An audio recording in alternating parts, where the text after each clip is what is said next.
بینەرانی ئازیزی بەرنمەکانی ئاسۆی بەرابەری ژن و پیا و ئەم کاتتان باش. ئازیزان بەنامەی ئەم جارەمان بە بۆنەی بەرەو پیریچوونی 8 مارس ڕۆژی جیهانی ژن دەبێت. میوانانی بەرنمەکەمان هاوڕێیان فەراسەتی ساڵحی و سەلامی قادری ئەندامی کومیتەی ناوەندی کۆمەڵەیە. 8 مارس ڕۆژی جیهانی ژن ڕۆژی ڕێزگرتن لە خەبات و تێکۆشان و ڕۆژی یەکگرتووی جیهانی ژنانە بۆ بەرەنگاربوونەوە لەگەڵ ستەمی دوولایەنی ڕەگەزی و چینایەتی لەسەر ژنان. 8 مارس ڕۆژی یەکگرتووی و هاوپشتی لە خەباتی جیهانی ژنانە بۆ وەدیهاتنی داخوازیەکانیان و گەیشتن بە دنیایەکی ئازاد و بەرابەر و بە دوور لە هەر چەشنە ستەم و هەڵاواردنێک. 8 مارس ڕیشە لە خەباتی ژنانی کرێکاری کارگای ڕستنوشنین لە ئامریکادایەکە لە ساڵی 1875 بۆ کەمکردنەوەی ساعاتی کار و باشبوونی شوێنی کار و زیادبوونی حەقدەست ڕژانە سەر شەقامەکان و ئێعترازیان کرد کە بەداخەوە کەوتنە بەرهێرشی خوێناوی پۆلیسی سەرمایەوە.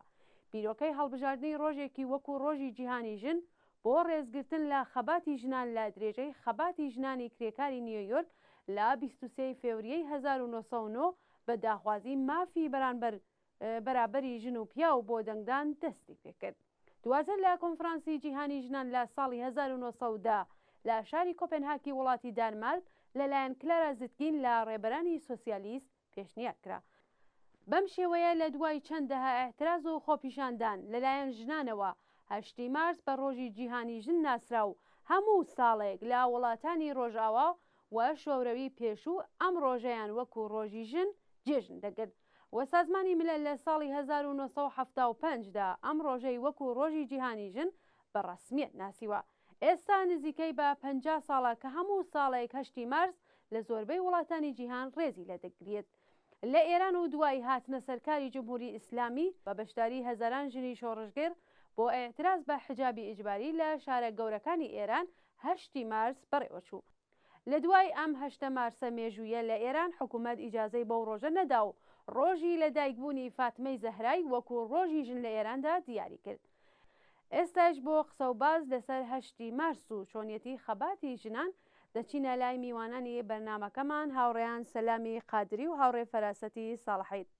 زۆر بەخێر بێن بۆ بەرنمەی ئاسۆی بەرابەری ئەم هەفتەیەمان. سڵاو ڕۆز بۆ ئێوە و سپاس بۆ بەرنامەکەتان. منیش هەروە سڵاومەیە هاوڕێ گوڵناز و هەروە بۆ هاوڕێ سەلام و هیوادارم ماندوو نەبن و سپاس بۆ داوەتەکەتانە. زۆر سپاس. هاوڕێ فەراسەت پرسیارەکانم لە ئێوە دەست پێەکەم. ئێوە بارودوخی بزوتنەوەی ژنان لە سەروبەندی 8 مارسی ئیمساڵدا چۆن دەبینن؟ بەڵێ من سەرەتا پێشەکی پێشاوپێش 8 مارس بە هەموو ژنان و پیاوانی ئازادی خواز و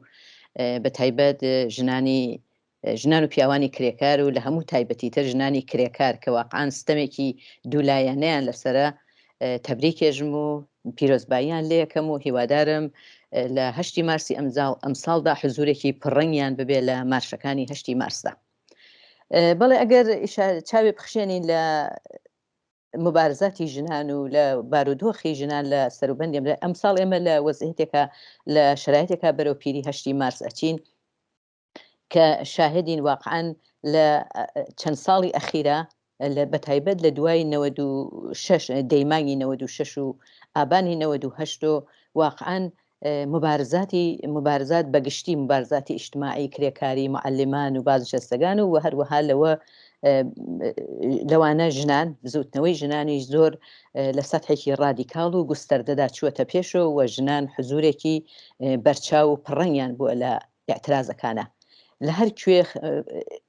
هەر کوێ ئێعتراز بووە ژنان حزوریان بووە و زۆر بە جەسارەت و بە شەهامەت و چوونەتە بەرەوە مبارز ئێعترازیان کردووە حتا لە زۆر جێگا دەسەویەخە بوون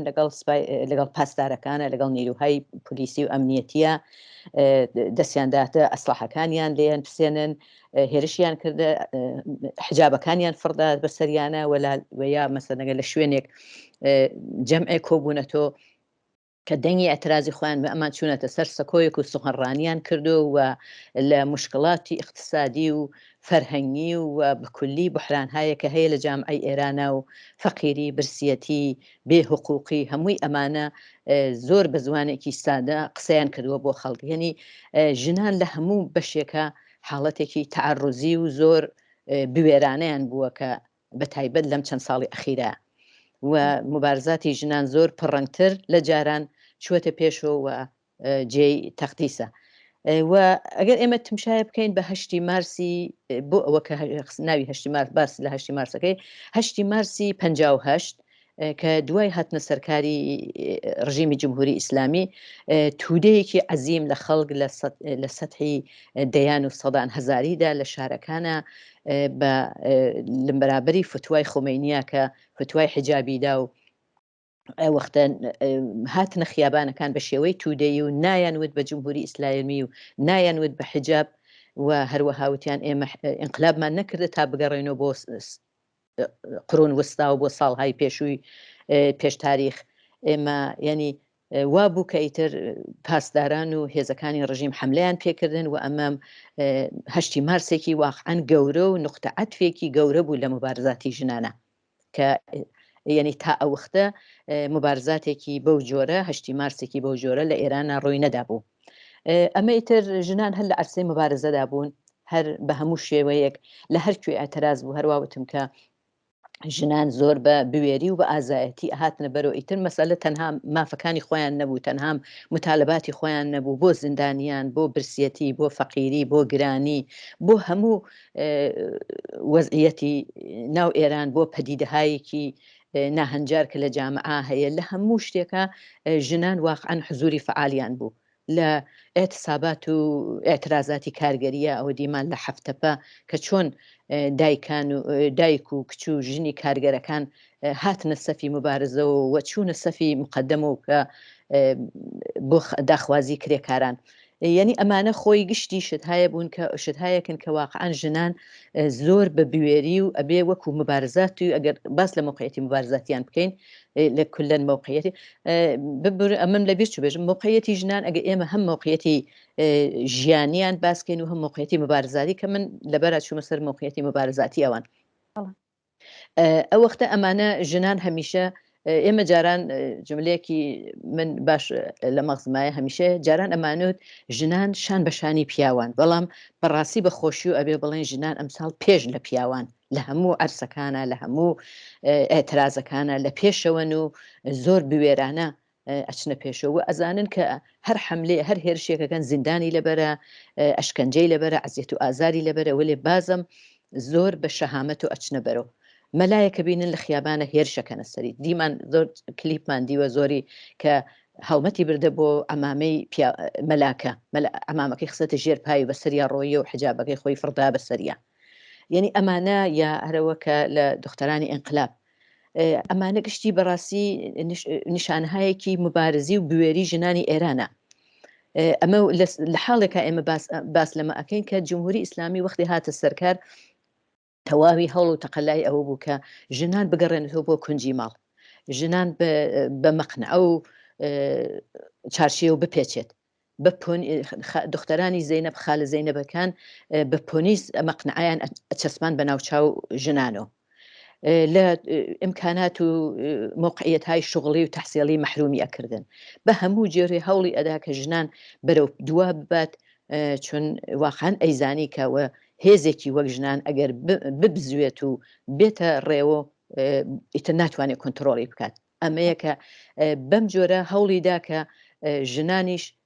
پیاوان بکاتە بە قانون و بە قانونی شەرع و ئیسلام و بە قانونی بە عرف و بە قانونی پیاوسالاری و شەرعی ئیسلام و عرف و سنن و ئەمانش هەوڵی ئەدا کە ئەمە زۆرتر لە پیاوانە کە پیاوان ئێوە مالکی ژنانن ئێوە ئاگاتان لە ژنەکاندان بێت بۆ ئەوەکە لە ڕێگاوە مەسن ئەو گەرەکی بوو ئەو شێوەکە ئەو مەحرومیەت و تحقیرکردن و بەستنەوەی ژنانە بەشێکی لە ڕێگای پۆلیس و خالە زەینەبی و ئەمانەوە کە هینی بکە بیواتە پێشەوە بەشی هەرە زۆری لە ڕێگای خانەوادە و جامعە و ئەیبرتە پێشەوە پیاوی ئەکردە مەسئولی نگەهداری ژنەکەی ئەیود تۆ ئەو ناموسی تۆیە، تۆ ئەگەر ئەو نەپارێزی تۆ ئەو بپارێزی ئەوە وڵاتت پاراستووە، ژن ناموسی تۆیە، ژن شەرەفی تۆیە، ژن ناموسی وڵاتەکەمانە. یعنی کولەن ئەمە لە هەموو شوێنێکا لە کتێبە دەرسیەکانە، لە ڕەسانەهای تەلڤیزیۆنیا، لە مەساجددا، لە سوفۆنڕانیەکانیانە، لە هەر کوێ ئەمانەت ئەبیست بە هەموو جۆرە هەوڵیەدا کە مێشکی خەڵک پڕکاتۆ لەم شتانە و ژنان تەحقیر کات و پیاوان بەرعەلەیهی ژنان لە مقابڵیانە بوێسێت. و بەداخەوە مەسەلەن ئەبینین کە زۆر مەسەن قەتڵهای ناموسی زۆر بووە، ئەوە قەتڵی ناموسی ئەلمان مەسەن ئەخیرەن ئەوە چەند مانگی گوزاشتە چەندین مەوردمان بووە کە چەندین مەورد گزارش کراوە. ئەرمۆنا حەیدەری لە ئاهواز دقیقاً مونا حەیدەری مناڵێکی 12 ساڵە بووە، بە زۆر دراوە بە شوو عەلا ڕەغمی مەیلی خۆی، دەی دوای لە 14 ساڵەیە بووە بە دایک، لە 17 ساڵەیشە ئەیکوژن بە شێوەیەکی زۆر وەحشیانە و داعشی کە سەری ئەبڕن، زۆر وەحشیانەیە کە یعنی واقعاً قەتڵی ناموسی عوریانترین شێوەی خشونەتە کووە ئەمان بەکاری ئەبن. جا ئەمە دەوڵەتی جمهوری ئیسلامی هەمووی ئەمانە بەڕێو ئەبا بۆ ئەوە بتوانێت ژنان کۆنتڕۆڵ بکات و هیچ قانونێکیشی بۆ مجازاتی ئەمانە دانەناوە. جا ئەگەر بڵێن چه عاملێک پێشی چه عاملێکە بێتە باعثی ئەوە کە ئەوە قەتڵی ناموسی زۆرە و ئەچێتە پێشۆ خشونەتی زۆرە بەرعەلەیهی ژنان، خۆ مەسەلە ئەوە نییە کە لە وڵاتێکە لە قانونەکەیە بنووسن کە ئێوە ژنان عەزیەتکەن، ژنان ئاسیب بگەێنن بە شنان، ژنان بکوژن، هیچ کەس لە قانونەکەی ئەوە نانووسێت. بەڵام وەختێکە لە قانونەکەیان نانووسێت کە خشونەت عەلەیهی ژنان، قەتڵ عەلەیهی ژنان مجازاتی هەیە و ئەمەیە مجازاتەکانی، ئەبینین ئێمە لە وڵاتانی ئوروپاییدا هەموو شتێک هەموو جرمێ مجازاتی خۆی معلومە. تۆ ئەگەر مەسەلەن حتا کەسێ ڕانەندگی ئەکا ڕانەندگیە چەندین قانونیە، لە مەرحەلەی ئەوڵا جەریمەیەکەن، مەرحەلەی دوم جەریمەکەی سەنگینترە، مەرحەلەی سێوم گەواهینامەکەی لێ ئەستێنەوە. یعنی ئەمە خۆی خود بە خۆد ئەم قانونە کە مجازاتی تیا تەعین کرا بۆ خلاف ئەگەر ئەوە دائەنێیت خەڵک واقعاً زۆر باش ئەوە بەڕێوە ئەبات، بەڕێوەشیان بردووە. بۆیە لە وڵاتە زۆر ئینی ترافیک و قانونی ترافیک زۆر بەباشیە چێتە پێشۆ. جا من زۆرمەوەیە کە ئەوە کە جمهوری ئیسلامی داینەناوە کە کەسێ ژنەکەی بکوژێ یا کچەکەی بکوژێت مجازاتەکەی ئەوەیە، ئەمە خۆی دەستی پیاوانی باسێشتووە، دەستی پیاوانی ئاوەڵە کردوێتەوە کە واقعاً جرم بکەن، قەتڵ بکەن. هیچ فەقط هەرەونە شووەکە کابرا شووەکە هاوسەرەکەی ئەکوژێ ژنەکەی ئەکوژێت، هەرەونەگەر پوڵی دیەکەی بێت، پوڵی دیەی ژنیش نیوەی پیاوە شتێکی وانە، هەرەونە پوڵی دیەکەی بێ ئیتر مەسەلەیە نیە و مەسەلەکە حەلە و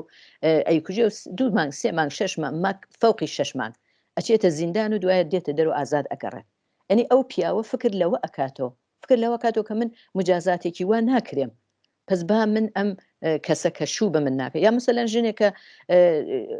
کوڕێک حەز لە کچێکە کات ئەگە پێشنەهادی پێەکە ئەگەر نایکە ئەسی دەکا بدەم و چاویە لە خیابان. ئەمانە ئەوجی وەحشیگەرین بەڕاستی ئەبێ بڵێن. ئەمانە چۆن قانونی بۆ داناندێتەوە کەسێک کە دێ زندگی کەسێک تەلەفەکات، قاتڵی ئەبێتە قاتڵی، یا ئەگەر نەیشی کوژی هەتا ئاخری ئەم کەسە لە ناڕەحەتی ڕۆحی ڕەوانیە زەجر ئەبات. چۆن ئەبێتە قانونێکی وان نەبێ بۆ مجازاتیەوانە، چۆن ئەبێ ئەمانە تحتی پەیگەردی قانونی نەبن. بەس ئەمەیە کە لێرەیە ئێژین ڕژیم خۆی دەستی تایە پشتیوانی ئەم پەدیدە ناشرینەیە، پشتیوانی ئەم توندوتیژیانەیە بەرامبەر بە ژنان. ئەمە لێرەدا ئەوەیە کە مجازات دانانێ بۆ ئەم کارانە. ئیتر هەروە کە مبارزاتی ژنانیش کە خۆشبەختانە مبارزاتیان هەروە درستە، ئێژین مبارزاتی ژنان ئەگەر وا وەختی لەو حاڵەتا لەو سەدحایە بۆچی ئەم شتان ڕەودا، ئەمانە وەختێکە ژین قەتڵی ناموسی و یا مەسەن خشونەت عەلەیهی ژنان، ئەمانە دروستە بە ئاگاهگەری تا ئەندازەیەکی زۆر تەئسیر دەکات، بەڵام ئەم ئاگاهگەریە لەسەر فەرد زۆر دەوامی نابێت، لە درێژ مدەتە ئەم خشونەتە سیستیماتیکە دووبارە دەست پێ کاتەوە. ئەمە ئەبێ هەم قانون بگۆڕێ هەم ساختاری جامعە بگۆڕێت. ئیتر کولەن ئەمەیش کە لە ڕابطە لەگەڵ مبارزاتی ژنان ئەو نوکتەیە بژم، مبارزاتی ژنان هەروە کەوتم زۆر بەباشیش ئەچێتە پێشۆ، زۆر حزوری پرشور و واقعاً پڕەنگی ژنان لە سەفی مبارزاتە زۆر جێگای خۆشیە. بەڵام من خۆم نەزەرم وایەکە نقطە زەعفێک کە ئەم جنبشە هەیەتی ئەوەیە کە ئەم جنبشە تودەیی نییە، یعنی توودەی ژنانی کرێکار و زەحمەت کەشی لەگەڵ نییە. هاوڕێ فەراست ئەوە لە پرسیارێکی ترە ئەوەتان لێ ئەپرسم چۆن دەتوانین بزوتنەوەی ژنان توودەیکەینەوە. ئێستا با بڕۆمە لای هاوڕێ سەلام دواتر تێمە لای ئێوە. هاوڕێ سەلام بۆچی ڕژیمی جمهوری ئیسلامی بە شێوەی بەردەوام لە دژی ژنان ڕادەوەستێت و سەرکوتیان دەکات؟ سڵاو هاوڕێگیان من سەرەتا ئیجازە دەخوازم لە لایەن خۆم و پیرۆزبایی لە خۆت و هاوڕێ فەراست و هەموو هاوکارانتان لەوێ و هەموو ئەو ژن و پیاوە پێشکەوتن خواز و مبارزانەی کە دەنگی من دەبیسن، هەموو ئەو ژن و پیاوە زەحمەت کێش و شۆڕشگەڕانەی کە دژ بەو سیستم و مناسباتی نابەرابەر و نەعادڵانن. ئەوەی ڕاستی بێ بە نسبەت پرسیارەکە ئێوە ئەو ڕژیمە وە خودی ئەسڵەن خومینی لەوەوە دەرکەوت لە دژایەتیەکەوە کە ساڵی 42 لە پێشتر لە ساڵی 41 لە 1 نامە و ساڵی 42 لە 1 سخەنڕانی دژ بە مافی ژنان بۆ دەنگدان کردی، ئەسڵەن لەوەوە دەرکەوت. ینی ئەم ڕژیمە ماهیەتەکەی لەسەر ئەساسی دژایەتی لەگەل هاتنی دەنگ ئەوەی ژن لە ئێران دەنگی ببێ، ئەوەی ژن لە ئێران بتوانێت خۆی هەڵبژێرێ، بتوانێت دەنگ بدا. دواتر چیرۆکی هەیە چۆنە کە ئەمە تعدیل دەبێ و ئاسنا خودی دەنگدان چی بەسەردێکە لە کۆماری ئیسلامیە، بەڵام ماهیەتەکەیان لەسەر ئەوە دامەزاوە و ماهیەتی دین چه دینی ئیسلام چه دینەکانی تر لە هەر کۆمەلگایەکی تر لە هەر کۆمەلگایەکی تریش کە دین لە سیاست جیان نەکراوەتەوە لە نەتیجەی مبارزاتی خەڵکە، دین لە دەوڵەت جیان نەکراوەتەوە نەک لە سیاست ببوورن کە ئێستاشان لە دەوڵەت لە وڵاتانی ڕۆژاوایی لە سیاسەتیش بەشدارە، بەڵام دین لە دەوڵەت جیان نەکراوەتەوە. هەموو دینەکان بەهۆی ئەوەی کە بەرهەمی سەردەم و تێگەیشتنێکی کۆن و چەند هزار ساڵەی لەو پێشی مرۆڤ بە عەقڵی ساوای خۆی ئەو سەردەما و بە نسبەت ئەو بارودۆخەماندی کە تایە بۆ چۆن بیری کردوەوە لە ئینسان و مافی ئینسان و لە مافی ژن، تەنانەت لە مافی پیاویش دین هەوڵ دەدا ئەوە بک بە یاسا لە هەر شوێنێک کە دین دەیەوێت بێ بە دەوڵەت. ئیسە ئەو دینە ئیسلام بێ چه دینێکی تر بێ کە لە نمونەی ئێرانە دینی ئیسلام بوو، خومینی لەو دژایەتی دژ بە مافی ژنان دەستی پێکرد. دواتریش کە هاتنە سەرکار یەکەمین شوێنێک کە ماهیەتی جمهوری ئیسلامی خۆی لەسەر پێناسە دەکا لە حجابەکە بەسەر ژنادەی سەبێنێ، لەوەی کە سەرەتا هەوڵیاندا ژن مەحدودتر بکەنەوە لە حزوری لە شوێنی کار و ئەوانە بێبەشی بکەن لە کۆمەڵێ فرسەتی شغلی و لە مناسباتی پیا و ژن لە مناسباتی پیا و ژن تەواوی یاساکان گۆڕا، تەواوی یاساکان لە خازانجی پیا و ژن لە مناسباتی زەناشووی گۆڕا و بارودۆخی ژنی وەکو تاوانبارێکە کە تۆ بۆ ئەم تاوانبارە کۆمەڵێک ماف دیاری دەکەی، دەڵێ لە دیدی ئیسلام و ینی خودی ژن بوون خۆی لە خۆیان مەسئلەیە بەلای ئەمانەوە. لەبەر ئەوەیە کە تعرض لە هەر شوێنێکە تعرض بە ژنان نەکەن، لە شوێنەکە ئازادی ژنان زیاتر بێ، لە شوێنەکە حجابی ژنان گوشایشێکی تیا بکرێ، ئەوان بەرامبەر بەو مەتنە کۆنە پەرستەی کە جوابی پێدەدەن و بەرامبەر ئەو مەتنە کۆنە پەرستەی کە لەسەری حمایەتی کردومی هێناونیە دەسەڵات دەچنە ژێر پرسیار کە ئێوە وەکو نوێنەری پیادەکردنی ئیسلامی نابی محەممەدی هاتن. ئیسێ چۆنە ئیسلامی نابی محەممەدی سەرەتاییترین شوێنێکە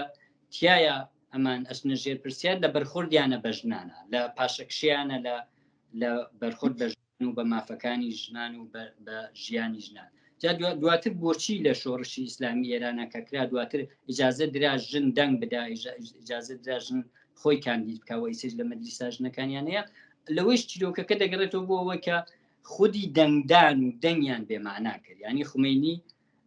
وەختێ بازرگانی دانا لیان پرسی وتیان خۆ بازرگان کەسێکی سکولار و بە ئیسلاح لاییکە وانە و تۆ ئیکەی بە نخست وەزیر وانە و تێوە منم دایدەنێم. وەختێ تابعیت لە بازرگانەکەن تابعیت لە بازرگان ناکەن، تابعیت لە من دەکەن، منیش خوا ئەو مەسئولیەتی پێداوم و دەنگیش وەختێ دەدرێت منم کابێ ئەو دەنگە تەنفیسکەم. لەبەرەوە ئەسڵەن دەنگ معنای نەما، جا وەختە کە دەنگ معنای نەما ئەم شتە بێمعنا درا بە ژنانیشەوە بوو کە ئەوەی کە لەسەری دروست بوون دوایی خۆی تعدیلێکی تیاکرا. بەڵام بەگشتی ئەوەیە هۆکەی کە ئەمان ئەساسەن لەسەر ماهیەتی ڕژیمەکان لەسەر دژیژن بوون و وەکو ماهیەتی بەداخەوە دینەکان و ڕوتە دینیەکان لە هەموو دنیا و بەتایبەت ڕوتە ئیسلامیەکانە بینی داعش و ئەوەی لە تاڵەبان دەکرێت و لە هەموو وڵاتانی ئیسلامی نمونونەکان هەر وەکو ئەوەن کە لە ئێران هەیە و ڕوانینەکە بۆ ژنان هەر ئەو ڕوانینەیەکە لە ئێران زاڵ. هاوڕێ فەراسەت ئێستا و پرسیارە کە ویستم لێوەی بکەم ئەوەیە چۆن دەتوانین یان چۆن ئەکرێت بزوتنەوەی ژنان توودەی بکرێت؟ بڵێ من لە ڕابردە لەگەڵ قسەکانی هاوڕێ سەلامە کە بڵێم ئەو یەک نکتەی چکۆلە هەروە ئیزافە بکەم. نظامی جمهوری ئیسلامی یعنی مانەوەی خۆی و قدرت ڕاگررتنی قدرەتی خۆی لە سەرکوتا ئەبینێت. سەرکوتیش لە وەهلەی ئەوەڵا لە ژن کە نیوەی جامعەیە هەر لە ڕۆژی ئەوڵۆ ئەوانش ئیشاریان پێکرد کە بیواتەڕێەوە ئەوە واقعان شتێکە کە مەدی نەزەری جمهوری ئیسلامی و زۆریش بۆی مهمە. یعنی هەرەوە کە ئەزانێ کە هێزی ژن لە نیروی تەولید و باس تەولیدا ئەوە مؤثرە، پس بەم شێوە ئەتوانێت هەوڵ ئەدا کە ئەم هێزە ژێردەسەر ڕابگرێت و بۆ ئەوە کە بتوانێت قدرەتی سیاسی و نظامەکەی خۆی ڕابگرێت. بەڵێ ئەگەر بێم و لای ئەو قسەی تۆ کە پرسیارەی تو چۆن توودەیی بکرێتەوە مبارزاتی ژنان، باسمان لە مبارزاتی ژنان کرد، قسەی مبارزاتی ژنانمان کرد کە چۆن مبارزاتی ژنان چۆتە پێشەوە، چۆن ڕشتی کردووە، چۆن ژنان حزوری پڕەنگیان هەیە لە سەفی مبارزاتە و زۆر بەباشی ژنان لە کۆڕ و کۆمەڵەکانە ئاگاهی بڵاوەکەن و لە ناو خەڵکە لە ناو هەر خۆیان لە هەر جێگایەکە کە ئەتوانن مەسەلەن گروههای کوهنەوەردیان دانا، گروههای فەرهەنگی و هوەریان داناوە، ئەمانە مەسەلەن گروههای تەفریحی ئەچنە دەرەوەی شار بەهانەهای مەسەلەن هەرە و گروهی تەفریحی و هوەری و کوهنەوەردیە لەوێ دانیشن بەحس و بەحسەکەن، بەحسی مبارزە سیاسیەکەن، بەحس لە مافەکانی قسە و باز لە مافەکانی و متالباتی ژنان ئەکەن کە ئەمە خۆی لە درێژەی ئەم چەند ساڵە توانیویانە کە واقعاً نیروێکی زۆر مەسەلەن ئاگاه بکەنەوە. ئەلبەتە هەروە کەوتم ئەم نیروە ئاگاهە زۆرتر لە کەسانێکی ڕۆشنبیر و ئاکادمی و ژنانی متەرەقی خان کە ئەمە ئەگەڕێتە سەرەوە کە ئێمە بزوتنەوەی ژنان بۆ ئەوە بیەوێت بزوتنەوەیەکی قەوی و بالقووە بێ بۆ سەرنگونی ڕژیم، چون واقعاً بزوتنەوەی ژنان ئەمڕۆکە لەگەڵ بزوتنەوەی سەرنگونی و یا ڕوخانی ڕژیمان ناتوانین جیا بکەینەوە، یعنی واقعاً لەو مەسیرە ئەڕواتە پێشەوە. جا بۆ ئەوە کە ئێمە ئەم نیروە بتوانین بە مەقسەد بگەێنین و واقعاً موفق بێ لەوەیە کە بتوانێت لە جنبشی سەرنگونیە واقعاً بەشدار بن، ئەمانە ئەبێ بە ملیۆن بێنە خیابان بن، تودەی ملیۆنی ژنان، تودەی ملیۆنی ژنانیش ئێمە ئەبێ لە ناو ژنانی کرێکار و زەحمەتکێش و ژنانی حاشیەی شارەکان، ژنانی دێهات، کولەن ئەمانە ئەم ژنە ئەم فعالینی بزوتنەوەی ژنان ئەبێ بچنە ناو ئەمانە لەگەڵیانە کار بکەن. درستە مەوانە زۆرە، مەوانەی اقتصادی هەیە، مەوانەی فەرهەنگی هەیە، مەسەلەن ئێژێن ژنێکی زەحمەتکێ ژنێکی تەبەقەی خوارەوە هیچ نەبێش 15-16 سعات شەوان ڕۆژ کارەکات، مەجبورە مناڵداری و خانەداری و گەر لە دێهاتا بێکاری سەرمەزرا و ئەمانە کەی وەختی ئەمێنێتەوە بۆ مەسایل و بەحسی سیاسی و قسەکردن و بۆ ئەوەکە ئاگاه بێتەوە بە حەق و حقوقی خۆی. ئەبێ ئەمانە ڕێگەهایەکیان بۆ پیاکرێنی کلاسیان بۆ وابێ کە بە جۆرێ بچیتە ناویانەوە، نەک ئەوان هەڵسن بێن بۆ لای فعالین بێن بۆ هین، ئەبێ فعالین بچنە حتا بچنە ماڵەکانیان ئەگەر بتوانن، یا لە دەوروبەری محیتی زندگیانە کلاسیان بۆ دانێن، ئاگاهگەریان بۆ بکەن، حق و حقوقی خۆیان پێ بناسیێنن و باسی ئەوەیان بۆ بکەن کە ئەوان ئەبێ خۆیان حەقی خۆیان وەربگرن، وا نەبێ کە ئەوان لە ماڵ و دابنیشن و ئەمانش بێنە سەرخیابان و مبارزە بکەن و ئەوان ئازادە بن، شتی وا نابێت، ئەبێ خۆیان لە سەفی ملیۆنیا هەڵسن بێنە ناو خیابانەکان و ئێعتراز بکەن و ئەو وەختە ئاگا بن و حتا کلاسی سەواداموزیان بۆ دابنێت، چون ئەم ژنانە ژمارەیە زۆر لەم ژنانە بێسەواد یا سەوادی کافیان نییە، یعنی ئەمانە گشتی تەسیری هەیە کە ئەبێ واقعاً ئەمانە کارهایەکن کە بۆ ئەوە بتوانین بزوتنەوەی ژنان توودەیی بکەینەوە و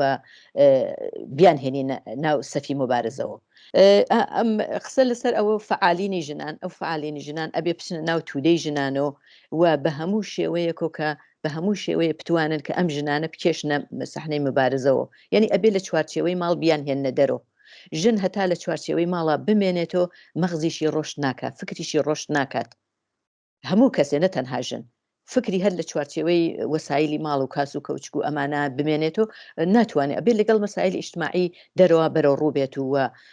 ئەمە بیباتە پێشۆ ینی بۆ بتوانێت مبارزاتی بێتە سەر ڕێزی مبارزەشون بزوتنەوەی ژنان و هەروەها بزوتنەوەی کرێکاریش پێویستی بەم ژنە کرێکارانە هەیە یعنی بەبێ حزوری تودەی ژنانی کرێکار هیچ بزوتنەوەیەک ناتوانێت بچێتە پێشەوە مۆفق بێت یعنی هەتا ئەم ژنانە ئەبێ لە ناو خۆیانە تەشەکلهای مستەقلی خۆیان دروست بکەن بزوتنەوەی ژنان هەروە بێژین بزوتنەوەیەکی ئیجتماعیە لە هەموو قشر و توێژ و تەبقەیەکی تایە لە ژنی بورژواوە بگرە هەتا ژنی کرێکار و هەر کام متالباتی خۆیان هەیە جا بەخاتر ئەوە کە هەر کام متالباتی جیاوازی خۆیان هەیە ئەبێ تەشەکلی مستەقلی خۆیان لەلاو خۆیانە دروست بکەن مثلا ژنانی کرێکار ئەبێ فەرسکە لە محلات تا ژنانی خانەدار ژنانی کرێکار ژنانی حاشیێنشینی حاشیەی شارەکان ئەمانە ئەبێ کۆڕ و کۆمەڵی خۆیان ببێت خاستەکانی خۆیان ببێت چۆن ژنێکی بورژووە خاستی ئەوەی نییە کە بێداشتی منتەقەکەی مەترح بێ یا ئاوی نەبێت یا ئەوەی نەبێت ژنێکی بورژووە ئەوەی بۆ مەترحەکە حجابی نەبێت ئازادی پوششی ببێت و ئازادی سەفەری ببێت و و مثلا حقی تەلاقی ببێت ئەمانە ژنی بورژوا هەتا ئەو مەرحەلە لەگەڵ مبارزەی ژنانە هەیە بەڵام ژنانی کرێکار زۆر لەوە بەرینترن خاستەکانیان جا هەر بەخاتر ئەوە ئەبێت تەشەکلی خۆیان بێت شتێک هەیە لێرا کە من ئیشارە بکەم بە شتێ زۆر بەشێک لە طبقەی جنبشی کرێکاری ئەڵێ بۆچی ژنی کرێکار ئەبێ تەشەکلی مستەقلی خۆی بێت ئەوان لەگەڵ پیاوانە تەشەکلی خۆیان هەیە تەشەکلێکی سنفی کە دروستکرا ژنانیش جزوی ئەوەن بەڵام بە نەزەری من ژنان خۆیان تایبەتمەندی های خۆیان هەیە خاستا و متالباتی خۆیان هەیە هەر بەپێی ئەوە کە ستەمێکی مزاعفیان لێ ئەچێ پەس خاستهای زیاتریشیان هەیە مبارزێکی دووبەرابەریان هەیە مبارزێکی مزاعف ئەبێ ببەنە پێشۆ جا بەو حاڵەتە ئەبێ تەشەکلی خۆشیان بێ لە ناو کارخانە لەگەڵ کرێکارانە لەگەڵ پیاوانی کرێکارانە تەشەکلیان هەیە لەبەر خااتری زیادکردنی حەقدەست باشبوونی محیتی کار کەمکردنەوەی سعاتی کار ئەمە لەوە لەگەڵ پیاوانە مشتەرەکن بەڵام ئەگەر دێتە سەر مەسلەی ژنان مەسەلەن ئەوەی کە ژنان ئەبێ شیرخارگایان بێت ئەمە پیاوەکان زۆر بۆیان مهم نییە ئەو شتە ئەو ژنە زۆر بابینی دوای ئەو شیرخارگا ببێ بۆ ژنان کە لەوێ کارەکەن ئەمجارە بەرخورد بە تونندتیژی هایە کە بە ژنان ئەکرێ لە محیتی کارە کە زۆر باوە ئەوە یەکجار هەمومان ئەزانی ئەمە مەسەلەن ئەو تەشەکولە ئەمانە پەیگیریەکات و ئەو کارێک ئەکا کە ئەمانیش پیاوانیش بکاتە متحدی خۆی جا بەم شێوەیە کە مەرحەلە بە مەرحەلە ئێمە ئەڕۆینە پێشەوە کە ژنان بتوانن ئاگاهی بەدەست بێن ئاگاهی سیاسی و تەبقاتی و جنسیەتی خۆیان حق و متالباتی خۆیان بناسن و بیبەنە پێشۆ و ئەم بەم شێوە ژنان ئەتوانن ئەبێ هەوڵ بدرێ ژنان بێنە یا بەشێکی تر لە تەبقەی کارگەر ئەڵێ ئیتر من نازانم بەشەکە چەندێ بتوانم بەش بڵم یا گرو بڵم ئەڵێ مەسەلەن وەختێکە ئینقلابی سوسیالیستی کرا مەسلەی ژنیش هەلە بێ ئیتر بۆچی ئەوە ژنەکەن و ژنجیا ئەکەن و لە پیاوان و ژنانە بێت تەشەکلی خۆیان ببێت بەڵام وان نییە تاکۆنێ ئەو ژنانە ئەمڕۆکە لە ئەمڕۆکە و تەشەکلی مستەقلی خۆیان نەبێت بەو سوسیالیستە ناگەین بەو ئینقلابی سوسیالیستیە ناگەین تازە خۆ لە ئینقلابی سوسیالیستیشە ژنان بە تەواوی ڕەها نابن هەمیسان هێشتا مبارزەیان هەیە جا هەر بەخاتر ئەوە من تاکید لەسەرواکەم کە بۆ توودەییکردنەوەی مبارزاتی ژنان هەوڵ بدرێت و هەمزەمانیش لە ناویانات هەوڵ بدرێت تەشەکلهای مستەقلی خۆیان دروست بکەن بەڵێ زۆر سپاس هاوڕێ سەلام ئایا بزوتنەوەی ژنان دەبێت تەنها داخوازی جنسیەتی بێرێتە گۆڕێیام داخوازی هایەکی دیکە بە ڕای ئێوە زانی وەکو ڕوانینی کۆمەڵا من دەزانم کە لە کنگرەکانمان زۆر جار باسمان کردووە و خودی ئەو ئیسلاحی بزوتنەوەی ژنان زۆر دقیق نییە ئەوەی کە ئێمە بڕوامان پێێتی بزوتنەوەی ڕزگاری ژنە بزوتنەوەی ڕزگاری ژنانیانی بزوتنەوەی ڕزگاری ژن پێک هاتوو لە ژنان و پیاوانی پێشکەوتن خواز و دژی نابەرابەری لەبەر ئەوە بزوتنەوەی ژنان لە ڕوانینێکی فێمینیستیۆ لە ڕوانینێکی فێمینیستیۆ کە ژن لە بەرامبەر پیاودا دەبینێ و مافەکانی ژن لە بەرامبەرکەی پیا و ژنا دەبینێ کە تۆ بڵێ بزوتنەوەی ژنان ئەگەر مەبەستت لە بزوتنەوەی ژنان بزوتنەوەیەکە کە فقط ژنان دەگرێتەوە و فقەتیش خواستی مربوطە بە خواستی ژنان لە بەرامبەر پیاوانە ئەوە بێ بە بۆچوونێکی فێمینیستیکەم باوەڕمان پێنیە من باوەڕمان بەوەیەکە مەسئلەی ژنان ڕیشەی ئەوەتە لە مناسباتی پیا و سالارانە و لە عینی حاڵدا لە مناسباتی مادی دنیای سەرمایه‌داری خودی پیا و سالاری متکیە بەو مناسباتەی کە لە دنیای سەرمایه‌داری و نابەرابەری مەوجودە بەرەوە تەنیا ژنان نین و زۆر جاریش هەن ژنانێک کە دژی بەرابەری ژن و پیاوان ئەوە ژنان و پیاوانێکن کە بەو ئاگاهیە بەو هوشیاریە بەو مافوازیە چون بزوتنەوەی ژنان بزوتنەوەیکی حقوقیە داوای مافەکانی ژنان دەکا ئەو مافانەی کە کەمتر بە نسبەت ئیسێ تۆ بینیش پیاوانی کرێکار پیاوانی بۆ نمونە لە میلیەتای جۆرا و جۆر بۆ ئەنواعی ماف هەیە کە پیاو مبارزە دەکا بۆ ئەو مافانەی کە خودی پیاویش نەیگرتووە بەڵام ئەوەی کە ئاشکرایە ژنان بێبەش کراون و بەشێکی بێبەشکراون لە ناو کولی سیستمی سەرمایه‌داریە لە ناو کولی سیستمی موجودی دنیا هەتا لە وڵاتانی ڕۆژئاوایی لە زۆر بوارە بەشداری ژنان بە ئەندازەی بەشداری پیاوان نییە لە وڵاتانی ڕۆژئاوایی کۆمەڵێک مافی ژنان نەهادینە کراوە سەپێنراوە جێخراوە خشونەت لەگەل ژنانی تر معنایەکی نییە بەڵام دەبینی تۆ لە وڵاتی ئێمە توندوتیژی لەگەل ژنان معنای هەیە توندوتیژی لەگەل ژنان هەیە نابەرابەری دەستمۆزد هەیە نابەرابەری لە فرسەتهای شغڵی هەیە پێشگرتن لە ژنان لە بواری جۆرا و جۆرا هەیە ئەس جملە سەپاندنی اختیاری پوشش بۆ شوێکە بۆ پیاو هەیە بۆ ژن نییە بەڵام ئایا ئەمە تەنیا ژنانن پێی معتەرزن یا ئایا هەموو ژنان بۆ هوشیاریە گەیشتون مافەکانی خۆیان بزانن و پێی معتەرز بن نەخیر بەربڕێک لە ژنانێک کە هەر خەریکن لە ئێران ژن سەرکوت دەکەن ئەو ژنانن کە باوەڕای ئیسلامیانەوە بەشێکن لە سیستمی مەوجود بەشێکن لەبەرەوە لە بەرامبەریشە پیاوان و ژنانێک کە دژ بەو نابەرابەریانن پیاوان و ژنانێک کە پیان وایە ئەو بارودۆخەی ژنان دەبێ بگۆڕێەوە مافەکانی ژنان دەبێ نەهادینە بکرێەوە ژنان بە مافەکانیانەوە بناسێن و مافەکانیان بدرێ پیاوان و ژنانێکی پێشکەوتن خواز و مبارزن لەبەرەوە نەخیر من پێم وایە مەسائلی ژنان مەسئلەی ڕزگاری ژن مەسئلەیەکی مربوط بە تەنیا ژنان نییە هەرچەندکە تەبیعەتەن هەر چین و توێژێک کە بێبەش دەبێت لە مافەکانی لە پێشە خۆی دەبێت لە ڕیزی پێشەوە بێ خۆی دەبێت ڕاهبەری ئەو بزوتنەوەی بکە ژنانن کە ڕاهبەری ئەو بزوتنەوەی دەبێت بکەن لە پێشەوە بن بەڵام بزوتنەوەکە بزوتنەوەیەکی ڕەگەزی مختەس بە ژنان تەنیا ژنان دەتوانن مبارزەی بۆ بکەن تەنیا ژنان دژ بۆ بارودۆخە نییە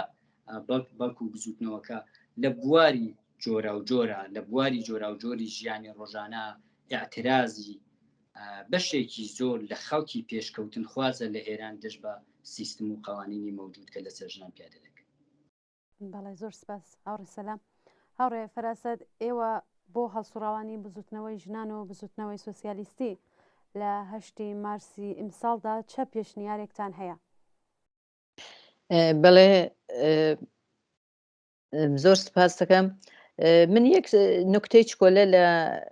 قسەی هاوڕێ سەلامە بڵێم ئەزانی چۆنە مەسەلەکە بزوتنەوە وەختێکە ئەڵێن بزوتنەوەی ژنان ئەلعان بزوتنەوە مەسەلەی خۆ من وتم ژنان بزوتنەوەی ژنان پەدیدەیەکی ئیجتماعیە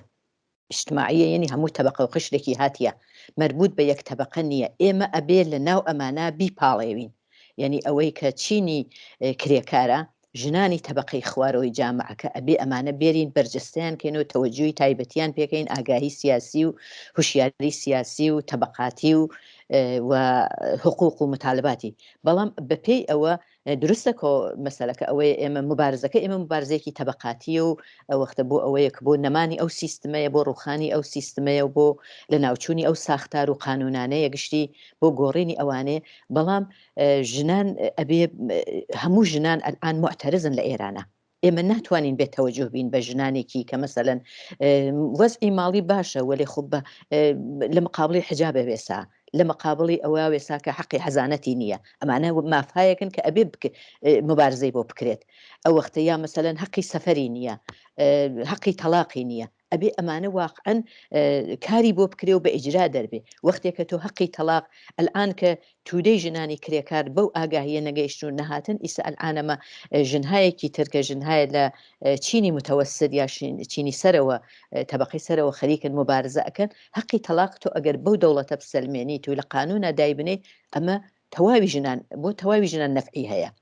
وهروەها مەسەلەن حجاب یا مەسەلەن حەقی حەزانەتی مناڵ هەمومی ئەم شتانە بەڵام خۆ درستە من وتم ژنانی بورژوا ژنانی متەوەسد لە مەرحەلەیەکە لەگەڵ ئەم مبارزان دوای ئەوە کە ئەو خاستانیان بەراورد و ئەمانەیە ئەچنە کەنارۆلی ئەوەی کە مبارزەکە تا سەر ئەوات و هەتا سەر ئینقلابی سوسیالیستی ئەیبا و ئیدامەیەدا ئەوە چینی کرێکارە ژنانی کرێکارن بەڵام ژن و پیاوی کرێکاریش تایبەتمەندی جیای خۆیان هەر هەیە ئەگەر بزانین هەر ئەلان ئەو کەسە کە قەتڵە کات و کچە کوژێ خۆی کارگەرە بۆچی ئەیکات ئەم کچە ئەم پیاوە کارگەرە کە مەسەلەن زوڵمەکە مناڵەکەی ئەفرۆشێت من وتمەوە هینی اقتصادی هەیە کابرا مەسەن لەبەر خاتری مەسەلەی اقتصادیە کە کچەکەی ئەفرۆشێ کچەکەی بە مناڵی ئەدا بەشوو یعنی ئەمانە مەزور وایە من هەر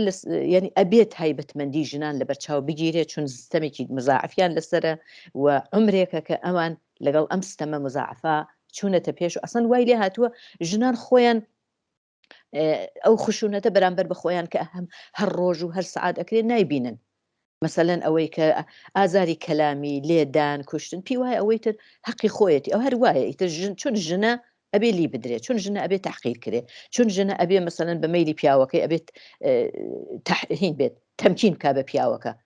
چون بە باوکی یا بە شووی یا بە برای بە هەرچی یعنی ئەم شتانە گشتی دلیلی ناگاهی ئەو ژنانە ئەبێ بەمە بگەن بەو استقلالی خۆیان بگەن هۆویەتی خۆیان بناسن یعنی ژنە بێ هویەتی مستەقلی خۆی ببێ لە جامعەیش هویەتی مستەقلی ئەو قبول بکات کە ئەمە واقعاً ئەم ژنە ئیتر کەم بڵەن ژنی ئەو پیاوی ئەو کچی ئەو خوشکی ئەو ئیتر ژن ئەبێ مستەقل بێ لە وهلەی ئەوەش استقلالی اقتصادی بێ جادوای ئەوە استقلال و هویەتی بێ لە ناو جامعە بەهەرحاڵ ئیسەبا زۆر لەسەر مۆزوع ئینەکەین لە رابطە لەگەڵ 8 مارسا کە باست کرد کە ئێمە هینەکەی چۆن بەرەو پیری 8 مارس بڕۆین من هیوادارم ئارەزومە کە واقعاً ئەم ساڵ 8 مارسێکی زۆر پرشور و زۆر گەورەمان ببێ کە واقعاً لە تاریخە سەفت بێ کە 8 مارسی ساڵی 1400 واقعاً 8 مارسێکی ئاوا بوو بەو شێوە چوە پێشەوە بۆ چێوە گەرم و گوڕ و تودەیی و بە مارشێکی گەورە لە خیابانەکانە چون واقعاً ئەلان لە شرایطێکین ئێمە 8 مارس بەرەو پیری 8 مارس ئەڕۆین جامعەی ئێران ملتەهەبە بۆ هەر لەحزە فەوەران بکات هەر لەحزە بتەقێتەوە جا ئەوە رابطە لەگەڵ ئەوە بینین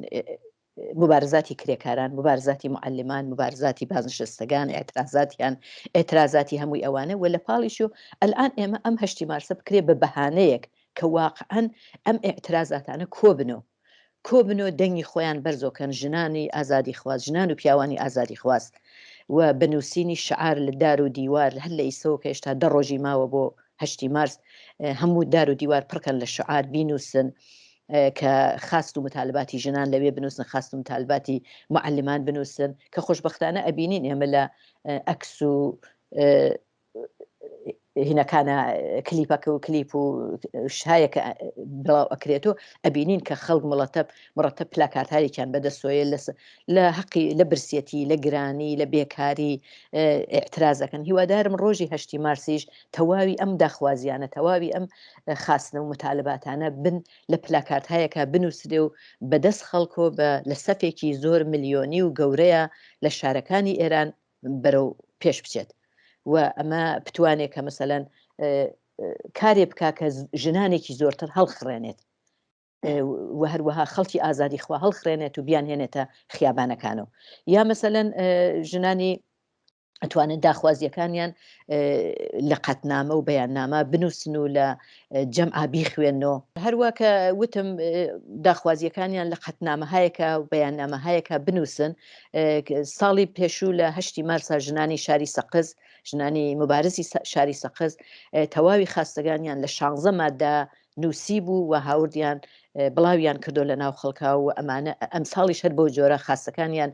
فرمۆلە بکەن بینووسن و لە ناو خەڵکا و لە کۆڕ کۆمەڵەکانە بیخوێنەوە یا مەسەن نمایشهایەکی خیابانی کە ئەمە بەخۆشی و ژنانی مبارزی کوردستان ساڵهای پێشوو ئەمەیان ئەنجام داوە نمایش ئەدەن لە خیابانە کە مەسەن نمایش هەیە کە فەرزکە مەسەلەن نیشاندەی ئەوەیە کە چۆن ژن زۆڵمی لێ ئەچێ خشونەتی پێ ئەکرێت تونند و تیژی پێ ئەگرێت قەتڵی ناموسی بە شێوەهایە کە زیانی زۆر زوان هەیە بۆ ئەوە کە تۆ قسە بکەی لەگەڵ خەڵکە بۆ بێ ئەوەش کە ئەمنیەتە بکەوێتە خەتەرەوە و هەروەها بتوانن کە مەسەلەن تەواوی ئەم شتانە لە ڕۆژی 8 مارسا بە دەنگی خەڵک بگەن و 8 مارسێکی پرشور و جەمعی و بەخۆشی ببەنە پێشەوە و موفق بن. زۆر سپاس هاوڕێ سەلام ئێوە ڕاتان لەسەر ئەو پرسیارە چییە؟ بەڵام لە دەژێ وڵا حەزەکەم پرسیارەکە تکرارکەیتەوە بەڵام پرسیارەکەت بکەی شتێک بڵێم کە داواکەم هەبڕێ فراست دوای ئەم دیدارە سەیری قسەکانی من بکات لە هەردوو پرسیارەکە ئاساسەکەم تووشی سوء تەفاهم بوو دقەتی نەکرد تێ نەگەیشت لە ئەو باسەی کە من کردم ینی ئەمەڵان تکرار یەرە شتانەی کە من وتم و ئەلبەتە کۆمەڵی ئەزافاتی پێکرد بەڵام ئەزافاتەکە ڕەبتی نەبوو بۆ شتانەی کە من وتم لە ڕاستیە داوان لێکم دواتر سەیریکەن و دیارە بینەرایش دەیبینن ئەوەی کە من وتم منتەبقە کامڵان لەگەڵ ئەو دیدگانی کە ئێمە لە کۆنگرەکانمان باسی لێ دەکەین و ئێستش لەسەری تاکی دەکەمەوە کە ئێمە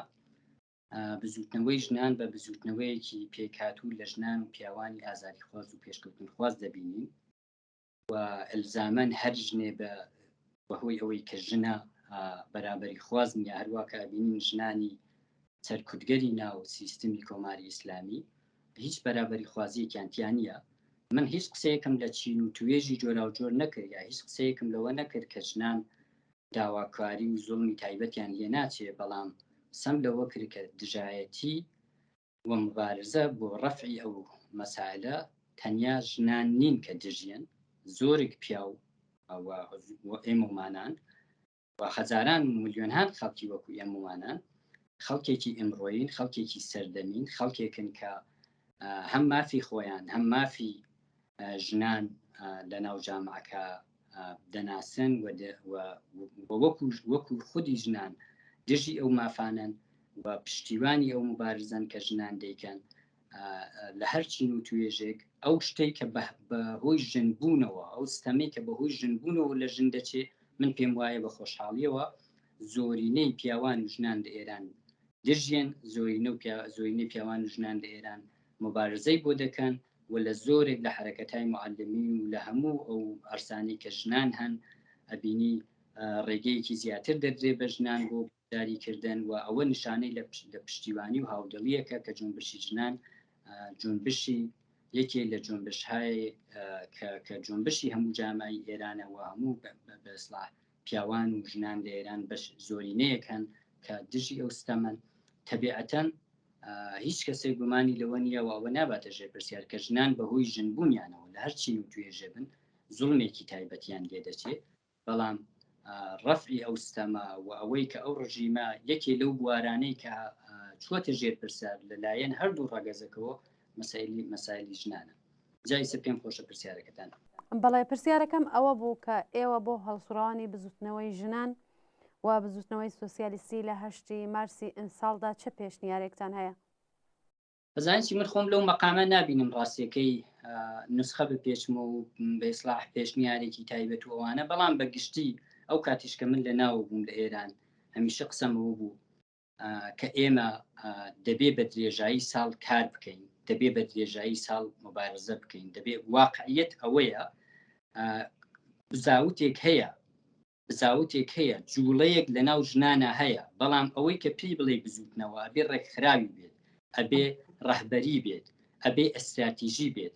و ئەوەی کە پێی بڵێ بە معنایەک بزوتنەوە ئەو بزاوتە لە چیا دەبینی ژنان من نادەن بە ئەو دۆزەخەی کە لە ژیانی زەناشوویە بەپێی قوانین و دابوونەریت لە ئێران هەیە و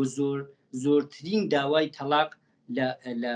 دادگاکانە لەلایەن ژنان و مەترەحە بێ بە هەموو ئەو قوانینە نابەرابەری شۆکە هەیە و ئەوە وای کردووە ستاپێکی کردووە بە پیاوانێکە لە قوانین و دابوونەریتی کۆن استفادە دەکەن و فشارێکی بۆ سیستمێناوە ژنان حجابیان هیچ وەختێک بە پێی معیارەکانی جمهوری ئیسلامی ڕعایەت نەکرد و ڕۆژ بۆ ڕۆژ پاشەکشیان کردبەوە و ڕۆژ بۆ ڕۆژ حجاب لە معیارەکانی جمهوری ئیسلامی دوور کەوتۆ 60% و زیاتر لە 60% ساڵ بۆ ساڵ زیاتر دەکات لە ژنانێکە لە دانشگاکان وەردەگیرێن لە کەسانێک لە دانشگاکان وەردەگیرێن ژنانن لە هەموو بوارەکانە نیوەی معلمین 500,000 لە معلمین ژنانن پەرستاران 80% ژنانن لە هەموو بوارەکانە ژنان هەوڵیان داوە بە هاتنە ناو بە ئیسفادەکردن لە فرسەتایەکیش کە هەر لەو جامعە موجودە و بە وەکو عەرزم کردن بە تحمل نەکردنی ئەو دۆزەخەی لە ژیانی زەناشووی یا بۆیان دەکەن ئەمە بزاوتێکە کە هەموو ژنان بە نوعێک دەرگیری هەن و پاشەکشەی کردووە بە فەرهەنگی پیاوسالار لە هەموو عەرسەکان چ لە شوێنی ژین چ لە شوێنی کار پاشەکشەی کردووە و خودی سیستم مەجبور بۆ کۆمەڵێ پاشەکشێ بکە ئەمە نەتیجەی ئەو بزاوتەیە ئەو جوڵەیەکە لە ناو ژنانەیە ناتوانین پێی بڵێ بزوتنەوە بەڵام ئەوەی کە پێی بڵێ بزوتنەوە کۆمەڵێ ئیشی کولتوری و فەرهەنگی و ئاگاهگەری و ئەوانەیە کە دەکرێت بەڵام من بە تەسەوری خۆم پێم وایە کافی نییە پێم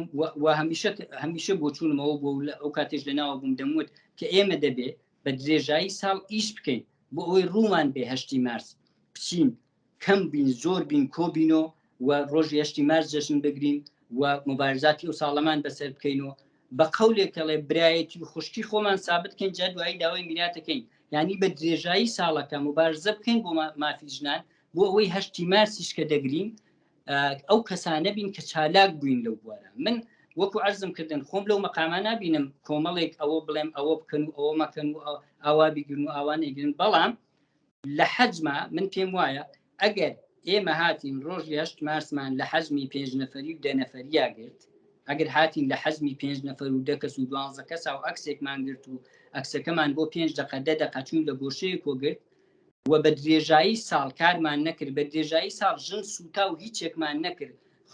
خشونەت کرا لە ناو جامعەکە لەگەڵ ژن هیچ حرەکەتێکمان نەکرد ئەوە نیشان دەدا کە ئێمە کارێکی فۆرمالیتە دەکەین کارێکی فەرمایشی دەکەین ئەگەر بە درێژایی ساڵ کاری بۆ نەکەین من پێم وایە ڕەخنەیەکە بمبێت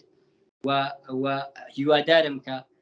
ئەوەی کە من بۆ خۆشم دەمبینی ئەو کاتانی کە لە ناوە بوون و تا ئەندازەیەک لەو بوارەیشە چالاکیم بوو بێت ئەوە بوو کە بەداخەوە بەسەر زامە هەنووکەیەکانی ژناندا باز دەدرا پەڕگیری دەکرا قسە ئەولەویەتەکان دەگۆڕاوە ئەولەویەتەکان لەگەڵ ئەولەویەتهای ڕۆژ من پێم وایە مهمترین شتێ مهمترین بوارێک کە ئەتوانێت ژن لە ئاستی جەماوەریە وێڕای ئەوەی کە ژنێک ئەتوانێت چەپ بێت و لە پێناو ئارمانی زوتنەوەیەکی حزبێکی چەپی شەکار بکە ژنێک ئەتوانێت معلم بێت و لە بواری پیشەی شا مبارزە بکە ژنێک ئەتوانێت سەر بە حزبێکی غەیری چەپ بێت و لەو بوارە مشەخەسە گوێڕای هەر بوارێک کە تایە هەی وەکو پیشە وەکو فکری سیاسی بە بۆچوونی من ژنان دەتوانن مەسئلەی ژنان فەراحزبیە مەسئلەی ژنان فەراپیشەیە ژنان ئەتوانن لەسەر مەسئلەی ژنان بە یەکۆ تحملی یەکترین بکەن لە یەک نزیک ببنەوە جیاوازیە فکری و ئینەکان